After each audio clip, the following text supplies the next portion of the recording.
most of y'all know, we actually had a charge in our committee this year dealing with engine cutoff switches.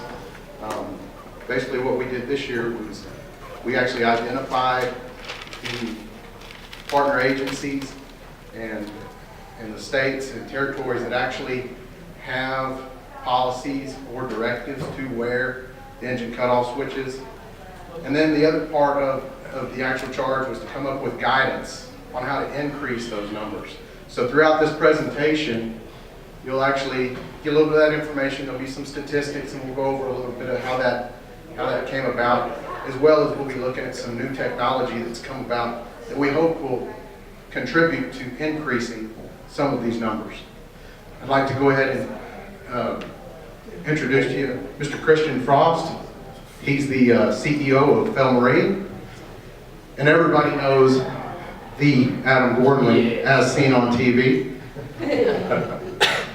But we'll go ahead and get started here today. As I mentioned, we went through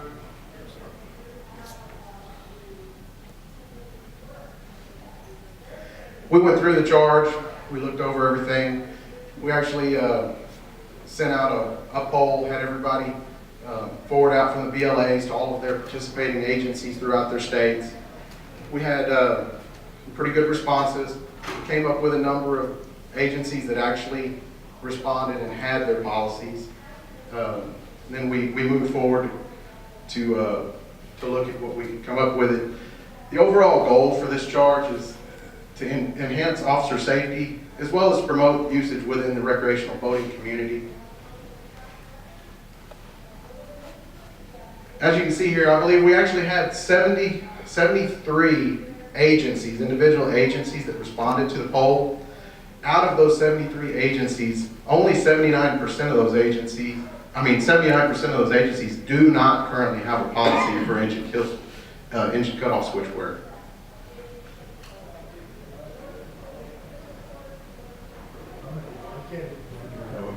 You know what? We went through a bunch of different scenarios and different agencies that had tried some different technologies, and some of that stuff, it just wasn't utilized properly. It wasn't. I know some guys here. Tim, your agency did some stuff with that, and it just, the wireless piece of it, it just wasn't where it needed to be. And I think that that drive, I think, maybe discouraged some of the people from utilizing that technology. So again, like Les said, our whole goal is to try to increase the use of that kill switch. And today we'll just have a different look at some technology that I think will alleviate some of those concerns. The first fob to connect becomes the kill switch fob, worn by the pilot. Successive connections become alarm fobs for the passengers.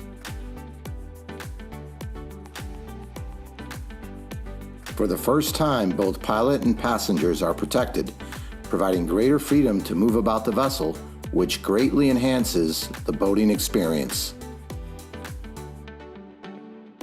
If a passenger goes overboard, the alarm fob will activate and notify the pilot so they can pick up the missing passenger from the water.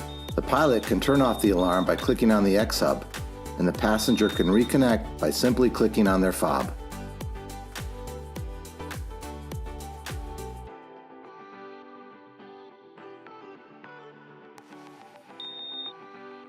Utilizing our proprietary Waimea wireless protocol, the new multi-fob allows for one pilot and up to 3 passengers to be protected at the same time.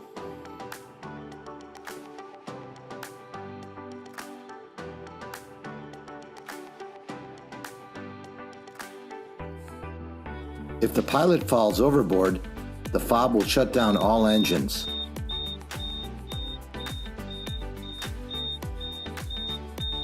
After 6 seconds, the X-Hub goes into direct start mode, and anyone left on board can restart the engine immediately without having to reconnect and pick up the person in the water.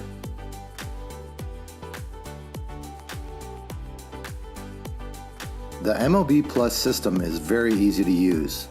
The fob can be worn on the wrist, clipped to a life jacket, or be worn around the neck. One click activates the fob and you're ready to go. You can protect your family, friends, pets, and yourself when boating alone. The MOB Plus system is compatible with all major outboard and stern drive brands and is available as an OEM or aftermarket product. Please visit us at felmarine.com for more information. So before we go into the product, and feel free to ask questions whenever we go through, I just wanted to tell you a little bit about my background. I'm from Norway. My background is with the Norwegian Coast Guard, where the ID first came about. I was a man overboard vessel driver, doing onboarding of especially Russian trawlers. We did have a incident with one of these MOD vessels, ending up in the trolling wires of one vessel at one point because of the lanyard getting pulled out unintentionally and stopping the engine of the MOB vessel. The crew jumped out. Nobody died, luckily, in this incident. But that was when at least I had the idea that with newer technology, this was back in 2008, we might have a chance to do something about the kill switch use where you're not restricted to the lanyard. And also growing up, being a recreational boater, I've experienced the hassle with cord. So later in 2013, me and a few of my partners, we were working in the Oslo tech area, working with the sensors for building, sensor for automation, and had a very tragic accident to some close family friends in the water, where they lost their lives. And we felt that having a better solution to kill switch could maybe make a difference in this accident. So we started out then building the technology behind the wireless kill switch. And FEL then was founded back in 2013. And today we're present in the US from 2016. We have sales and distribution in Europe and also down in Australia and New Zealand. So our goal with the technology that we have been developing is to be able to enhance the safety for all people on board boating, making safety convenient. And I'm gonna talk a little bit about that through this continued part of the presentation, how we've used our proprietary technology to try and make a product that can help the wearer of kill switch in a very convenient way. So I think we're gonna watch another video of how it can go when not wearing the kill switch. My husband Bob and I had a vacation planned. Bob and I had no children, so we basically had each other. And that's what we did. We vacationed, we spent time. I was one of those people who was a workaholic, and I worked hard, but I played hard. So we went down to Table Rock Lake, to a little cabin right on the water, and hired a boat. So he had it all scoped out. This is how it was going to be.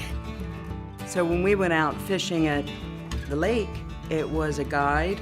His name was Paul, and we hired him and his sparkly 18-foot boat with a 200 horsepower engine. You guys ready to go? Yeah. Another gorgeous day, man. Yeah. Today's the day. We went fishing, and it was perfect. Man, I can't wait to get out there. Me too.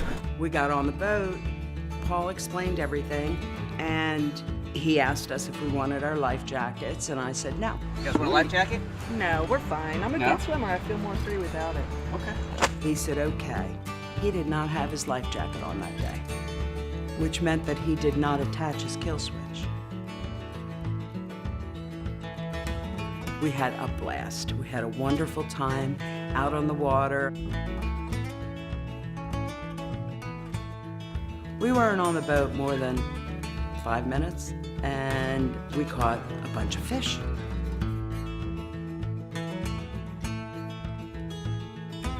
Bob actually caught a big bass, and he and Paul got up there, and I took a picture of them with the bass, and it was a second later he said, "Oh, they're really biting right today.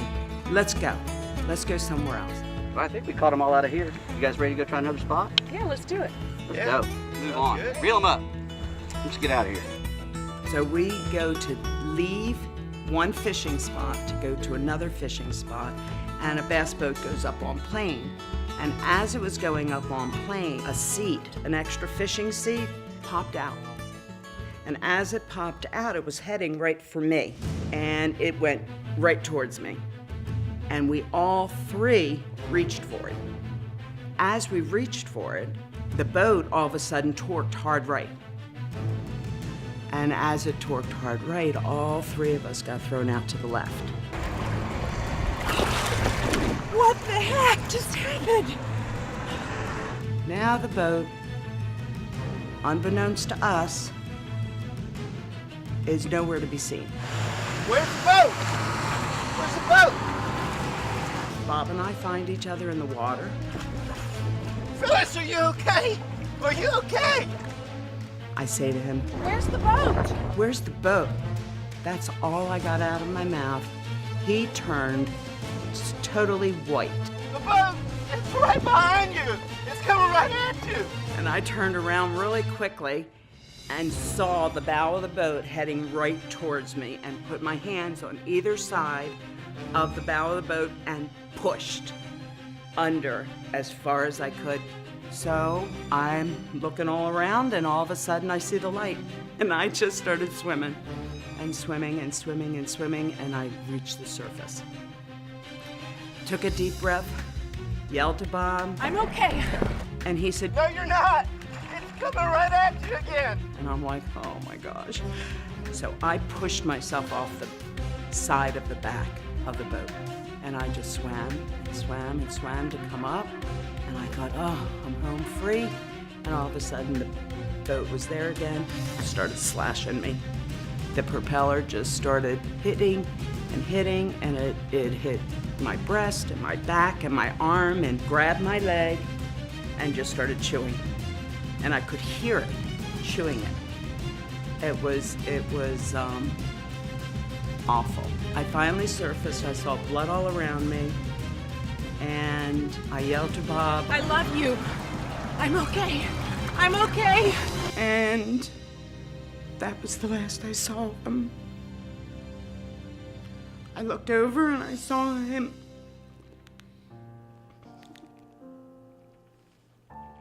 He was completely mowed down because he didn't have anybody to tell him that the boat was there. So the boat actually mowed him. So he had nothing from here all the way through his spine, all the way up to his neck.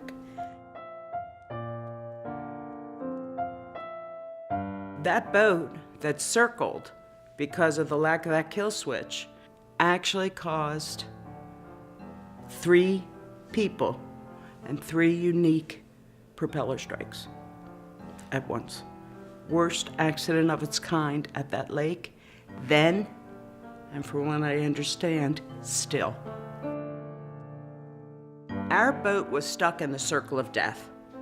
That's one of the way the circle of death has been coined over the past years. On that day, I lost my husband of 19 years. We lost Paul, and I lost a big part of myself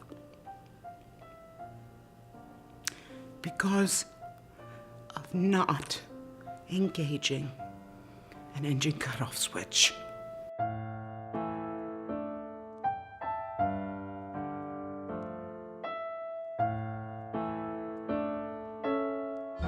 I was in the hospital initially 3 months. I think I had 20-some surgeries by then. And then I had psychological therapy for 12 to 14 years, dealing with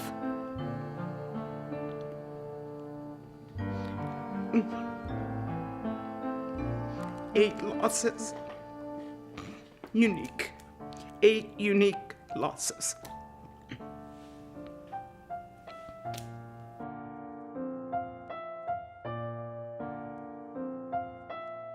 All I want is to save one person. I want to save one person from this kind of pain.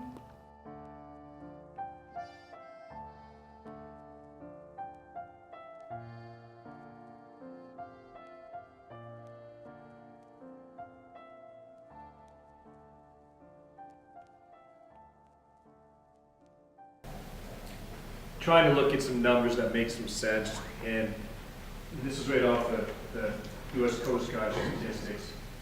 But it gives an idea and something for us to point to that says, you know, this isn't just a made-up number. That isn't just a tearjerker designed to scare us or make us feel bad. It's real.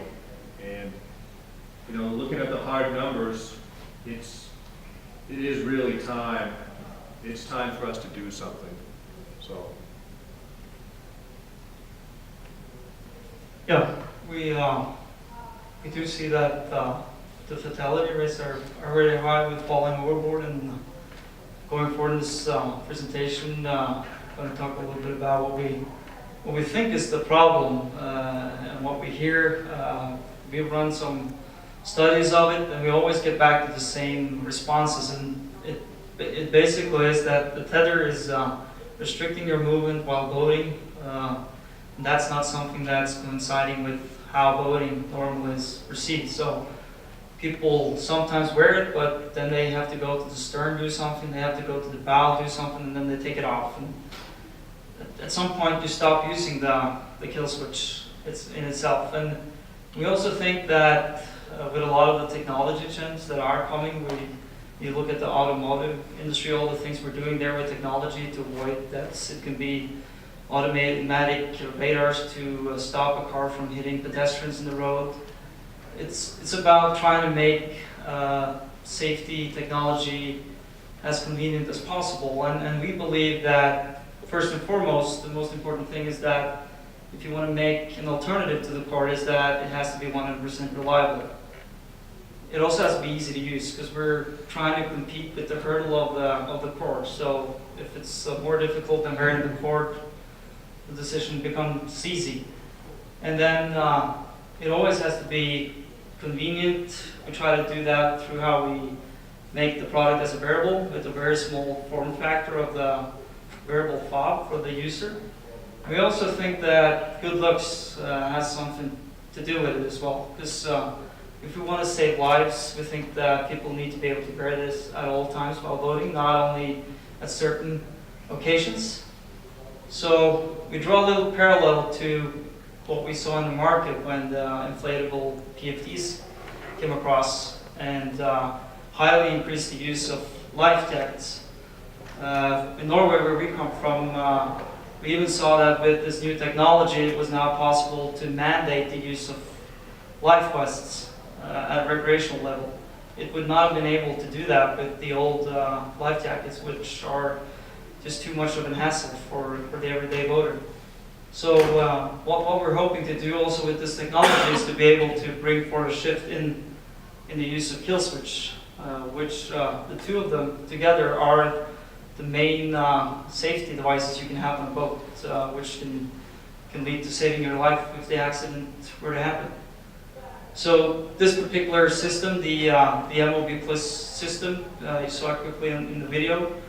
It consists of a base unit that is mounted in the boat, in the helm, and a user has an X-Bob. I'm wearing one on me right here. It's very small, and when you enter the boat, you simply click once to connect. It's sort of like having your key for your car. You just click and you're ready to go. You're connected. The first time you make use of the boat unit and the fob, you need a pair. But this is only a first time action. You press and hold the button on the boat unit for 3 seconds, and then you hold the button on the fob for 3 seconds.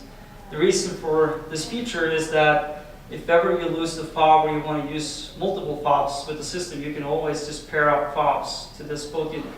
So you're never restricted to the one fob that you got in the package in the first place. And you're also able to connect up to 4 fobs at the same time. So it allows you to have safety beyond the one-to-one connection you have with the lanyard. With the ability to move you'll have up to 50 feet of freedom in the air. The technology works such that the fob and the boat unit has contact at all times. They're shaking hands many times per second, telling each other that we're still here.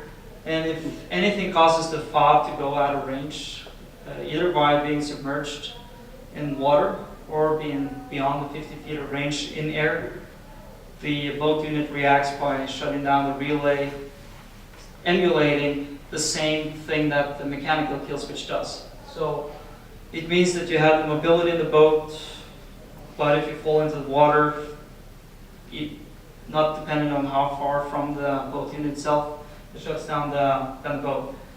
And it has 1.2 second timing from it hits the water until it shuts it off.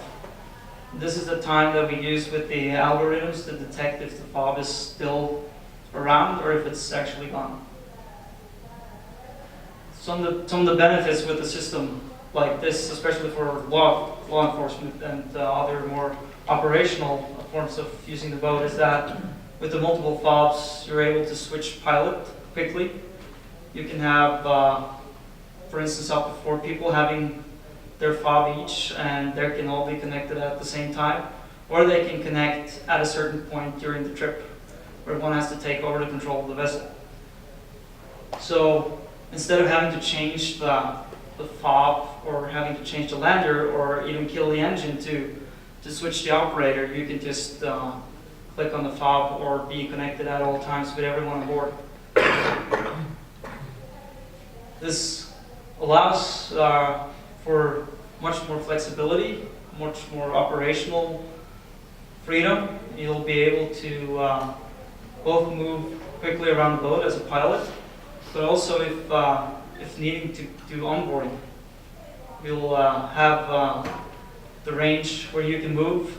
And for instance, if you let the engine run, you do an onboarding from this unit. All buttons on the system works as stop buttons, so wherever you are, you will always be able to manually shut down the engine of the boat. The enhanced safety features that also lay in the system is, of course, the man overboard mode, where the engine gets killed, where the person falls into the water and the system reacts by shutting down the engine. What we showed in the video is also the direct start features, where nobody in the boat needs to know anything about the system after the pilot or another of the stop fob goes into the water. The boat unit kills the engine for 6 seconds and then automatically reattaches the relay. So anyone on board can then directly restart the engine, put the throttle in neutral and just turn the key. So to pick up the missing person in the water. And of course, if you lose the fob, which is, I think, is a very important feature about this product, is that you will always be able to drive. Either if you've lost your fob or it's forgotten or for any other reason, you will be able to override. So there is a manual press and hold feature on the boat unit where you press for 10 seconds and you will be able to drive. You'll not be protected, but you won't lose the boat trip. And what might set us apart in this realm of technology is the background where we're coming from. A lot of you are probably familiar with Texas Instruments, but not so many know that the main R&D hub for Texas is in Oslo for wireless. So two of my partners come out of Texas, and this means that we're using the cutting edge end of wireless technology. Today we have more than 10,000 units out in the market being used both here in the US, Europe, and throughout. And the wireless system is reliable. As I said earlier, it's sort of the first criteria for a product like this is that it always works. There shouldn't be a doubt. So with the protocols that we have, it means that it switches between frequencies, it switches between antennas, it detects if there's a radar in the picture coming in and blocking the signal. And it also avoids shadow zones where you potentially could lose the signal. An analogy to that would be a Bluetooth apparatus where you would hear sparkling and In this product, that would be an unintentional engine shutoff, and we cannot allow that. So our testing and our manufacturing procedures are highly rigorous. We are using some of the most advanced antenna chambers, where we do simulations of VHF, AIS, radars to detect that our protocols are working as they should.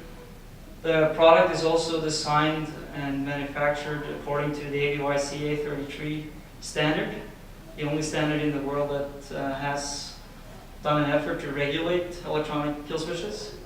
And it also is designed and certified according to all relevant standards applicable to the product. The installation is also very easy. It requires power from the main battery of the boat, and it connects directly to the kill switch wiring coming out of the engine. One of the great benefits of this is that you can connect the system also in line with the mechanical lanyard, so you can keep both. So you can have this as additional safety, but if you feel the need to have the lanyard, you'll have that as well. And then the install time is around 30 minutes. It's a very easy wiring time, and splicing into the wires leading from the engine.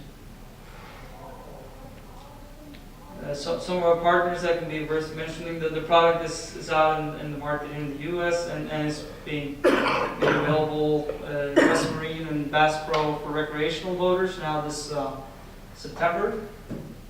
We also have delivered some units to Brunswick Commercial, which have had deliverables on boats, and we also have a lot of other OEM boat builders that are taking this in as an option or standard. And finally, before any questions, I would like to thank all of you for your service on the water, keeping us all safe, and if we're able to help you with that job, we would be highly honored. Thank you.